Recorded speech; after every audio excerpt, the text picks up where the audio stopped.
Welcome back to another edition of Research Fantasy Presents our NBA DFS Fantasy Baller for Wednesday, April 19th, 2017. I am your host, Nick from CWE, as I am known on all your favorite daily fantasy sites, and we're here to talk playoff basketball. We're definitely in that part of the year where things just get very, very strange. Variance is the name of the game. You're going to see a lot of bouncing back and forth between some of the lower tier guys in terms of who's putting things together. Yesterday's certainly a strange night. For all intents and purposes at this point, it looks like Boston is going to be incapable of handling Chicago. This is probably the biggest shocker, even if the Cavs were to have lost to the Pacers, which still could happen, but I just don't see it. At least with them, it's explainable. They've been playing awful. Their defense is atrocious down the stretch. I don't know what excuse Boston has. This team is pretty deep. It is what it is. I can't really say anything more than that. We're just going to have to wait it out and see what happens. But if they lose, then the Cavs don't look like they had a poor strategy in letting guys rest down the stretch while Boston was fighting for that top seed. Today we've got 3 games on the slate. It's going to be interesting. I still really think that 2 of these teams are in blowout position, which really kind of, dampens the appeal to some of the DFS potential of the games. First game we'll start off with is Atlanta at Washington. This is a series I actually think is going to stay close. I think Washington is a pretty strong offensive team. I just am not sold on their defense. For DFS purposes, through one game, it does appear that Washington is probably about the most appealing team in terms of fantasy, as John Wall was just absolutely dominant in the first game, and you had Otto Porter and Markieff Morris come through for where they were at. Markieff's now priced back up to $6K. That's a little rich for my blood. I'm not really looking to spend on bench players here because if anything is the weakness of the Wizards, it's going to be the bench. You're looking at guys like Kelly Oubre Jr., who just is a body. Bojan Bogdanovic, who can be something if he's going to get the minutes and if his shot's going to be on, but if he's not stroking at full capacity, it's just not going to be a pretty pitcher. I think Bradley Beal is still in play here. He's probably not my favorite on the team, but he is someone I think that we can take a look at tonight. Maybe you can go with Markieff Morris. That's a your call type situation. I could see the merits of it. He's coming off a 40-point game, but we also saw him struggle immensely down the stretch. On the flip side of the game, Atlanta was just a fantasy wasteland, it seemed, in the first game. None of the bench really did anything. It was all Dennis Schroeder, and I think that for the most part you can expect that again tonight. I would expect a little more out of Paul Millsap. He did not have a very good first game by any stretch of the imagination. Anytime Paul Millsap fails to hit 20 fantasy points, that's not a good night. And I think, he's a good prime bounce back candidate.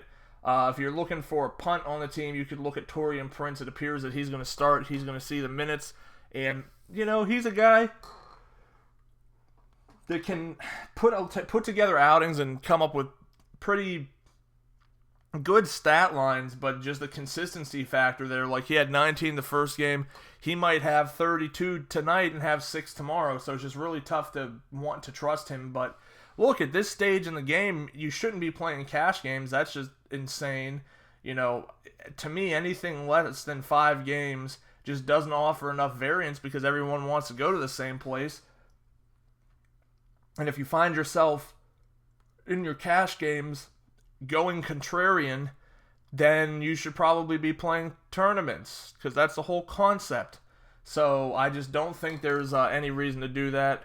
Next game, we have OKC and Houston. The first game was a blowout. I don't think you can expect all of these games to be a blowout, But come on, I mean, you're dealing with the situation where Houston is clearly a higher class team than OKC. And this was with the bench not necessarily playing that well. And then they had a good game. I guess that, Eric Gordon and Lewis Williams did fine, but it wasn't like the bench came in and scored 100 points and it left the Rockets in a position where they were so far ahead. Excuse me. Good Lord. But you just can't count Russell Westbrook down and out. Victor Oladipo isn't going to shoot 1 for 9 every game. His price has dropped tremendously, especially on FanDuel. $4,900 is very, very tempting, even if he hasn't really played that well. Same goes for Enes Kanter. Steven Adams in the mix around that price as well. These are all guys I could make a case for playing tonight, especially given their reduced salary. Andre Robertson, I think, as sad as it is to say, he's one of the bigger parts of this team. I mean, and at this point, if Durant was there, I mean, he would be nothing more than a defensive specialist who, followed around the guy who had the best scoring potential on the team in terms of the guard position. But he's been thrust into a position where he has to play offense. That's tough. That's not his strong suit. I mean, we've seen off and on decent performances from him, but we haven't seen any mark of consistency from him. I truthfully am still concerned that the Thunder get blown out in this one. I don't know how much exposure I'm going to have to Russell Westbrook. It's really tough to want to have exposure at his price, because anything short of 60 points is going to kill you.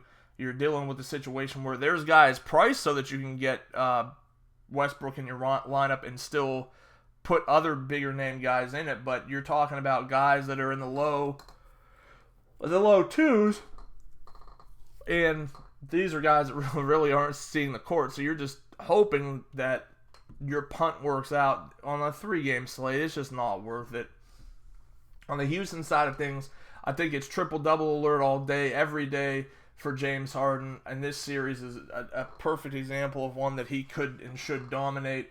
I have no issue going back to the well here. Clint Capella, priced up a little bit more than I'd like, but still a guy who has some good upside, because if he's getting steals and blocks and he's near the rim, I think he's actually got the potential to body out Steven Adams and Taj Gibson to really accumulate points rather quickly. Patrick Beverley feels underpriced. Trevor Ariza, even though he had a poor first outing, seems underpriced. So those are guys I'd definitely be looking at. I don't really mind Eric Gordon and Louis Williams where they're at. Their price has dropped, at least on FanDuel, which is what I'm using right now for pricing. Their price has dropped enough that I could put them into consideration. So, I mean, I don't hate that. It's just, I just don't know where this game goes. I want to say that this is going to be a game that the Thunder is going to keep much closer. I have no guarantee that that's going to happen or not. And like I said, I mean, if you want to spend up over the 12K mark, I'm going to spend up for Harden, who's just on a much better team with a much better supporting cast, who's likely to be in the game longer, and that's really what it comes down to. Moving on, we've got Portland and Golden State. Closer game than I thought it was going to be, and I think I have some theories behind that. Let's start with Portland. Jusuf Nurkic, out game 2, not going to be playing. So immediately, the floor for the entire team is dropped at least a little bit, and we are left with basically just C.J. McCollum and Damian Lillard. C.J. McCollum is not going to score 41 points every game. That's going to be definitely not happening every single game. This is the situation where I think they played a little bit over their heads. I think that things are going to settle back down into reality tonight, and I probably won't have any. If I do, it's going to be a little McCollum exposure. Dame kind of falls in that price range too, where like if this thing does turn ugly, and it can, that I just don't see where he's getting value at. I mean, that's a big salary number to try to get over top of. It's not going to be something that he's able to do easily. So I have my reservations there. I'm interested in guys like Evan Turner at 4,600 on FanDuel. I think he's still got some room for upside. Al-Farouq Aminu at 4,500, I think, still has some upside. Anything outside of that, I'm really skeptical on. I'd prefer to just look for other options tonight. On the Golden State side of things, you're talking about like 4 guys. I mean, you really are. And I don't know that you're going to see all 4 of them hit value in a night. Like, Clay's still floating around that 35, needing to hit that 35-point mark. Okay, so what happens if he doesn't? Like, I don't even think he really came, he was 23.6. Missing by 12 points is pretty considerable. You got Durant back, and I know that during the regular season, on a whole, Durant being there didn't really affect Clay's shot total, but this is the playoffs. This is a much different story.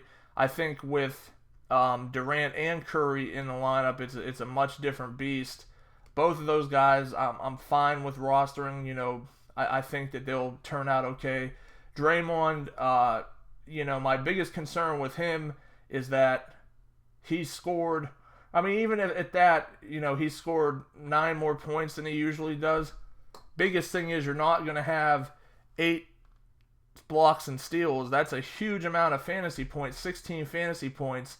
If he has 1 of each, that brings that total down to 49, which is still great, but I just don't think you can expect the point output. I think he's still a good play. I think he should be over the 8K mark. So he's going to be a guy I still have some exposure to. If I had to rank them, it probably would be Durant, Green, Curry, and then truthfully Klay Thompson in a much later 4th place. So that'll wrap it up. I know I'd really love to be giving picks at this point, but it's just tough to do that in the postseason. There's so much. I mean, even in this game, we've got Kevin Durant is questionable. So him missing drastically changes the whole, outlook of the game. At this point, I'm kind of saying, all right, Durant out. Now these guys got to get mentally prepared again, even if it's just 1 game. You only have 7 games. That's not a ton of games to make a mistake. Then I am looking at some of the Portland guys and saying they're in a better position, and I don't mind having them in my lineup. So thanks again for joining. Make sure to subscribe to our YouTube channel below. Head over to researchfantasy.com. Sign up for our NBA mailing list. Like us on Facebook. Follow us on Twitter at Research and Win. And join us again tomorrow.